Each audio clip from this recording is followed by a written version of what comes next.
Alors les États-Unis peuvent-ils se retrouver en défaut de paiement? Le risque existe. Depuis hier, le pays a atteint son taux d'endettement maximum, le plafond de la dette. D'abord, Christophe, de quoi on parle exactement?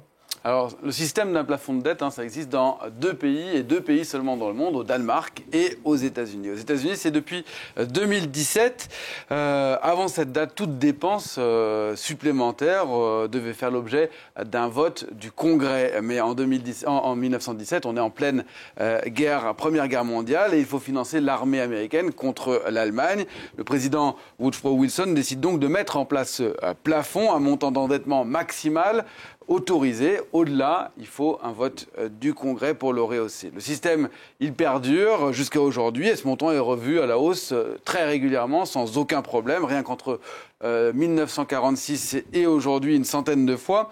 Il était de 275 milliards de dollars au sortir de la Deuxième Guerre mondiale. Il est de près de 31 400 milliards de dollars aujourd'hui. C'est donc plus de 100 fois plus, exactement. Sauf que ce montant, il a été atteint, ce montant maximum, il a été atteint hier, et que pour l'instant, le Congrès n'a pas prévu de le rehausser. Pour quelles raisons ?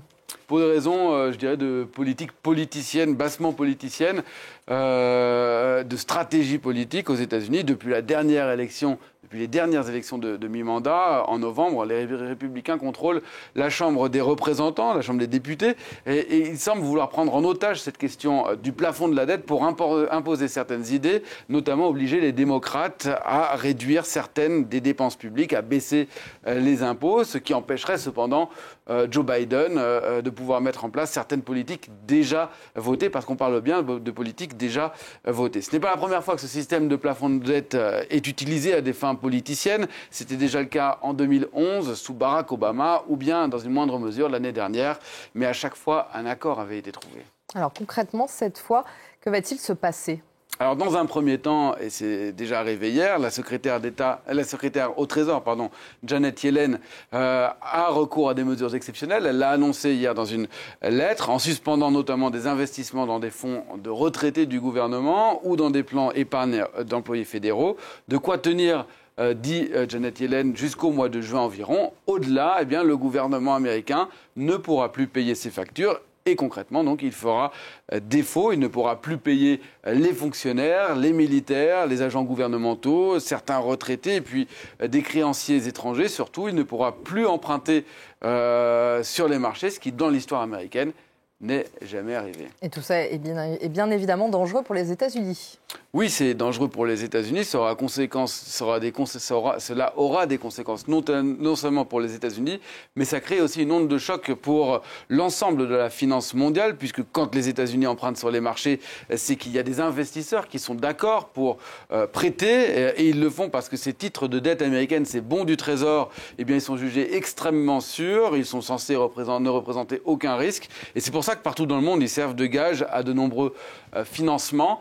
Les investisseurs perdraient donc la confiance qu'ils ont, et ça c'est très grave. En 2011, je vous le disais, Barack Obama avait déjà été confronté à une situation similaire en raison du blocage par ce qu'on appelait à l'époque le Tea Party, l'aile droite des républicains. Cette année-là, le simple risque d'un défaut avait entraîné la baisse de la note souveraine des États-Unis par l'agence Standard & Poor's. Les États-Unis perdaient leur triple A, et conséquence sur les marchés, le S&P 500 avait chuté de l'ordre de 15% selon une étude de la banque Goldman Sachs.